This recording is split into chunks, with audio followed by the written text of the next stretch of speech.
Hola a tots i a totes, nosaltres som la Xènia, la Jana, l'Andrea i jo, l'Alba, i avui us farem la presentació del nostre projecte de microbit, Tic-Tac-Toe. Tic-Tac-Toe és una adaptació del famós joc de llapis i paper, més conegut com 3 en ratlla, en un taulell de 3x3 leds. Un jugador té els leds de color vermell i l'altre de color verd.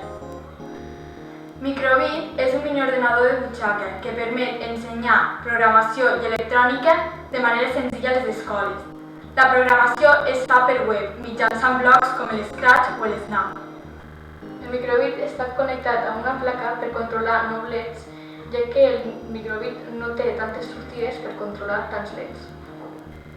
La programació funcionalment es basa principalment en Python. Primer llegeixes un o dos jugadors. Després, el primer color que comença és el roig. Després, funcionalment es mantenir mentre tu apretes el botó de la llum mou cap en direcció de les aves del rellotge. I quan deixes d'apretar, el led se queda en la casella. El torn del verd funciona igual que el roig.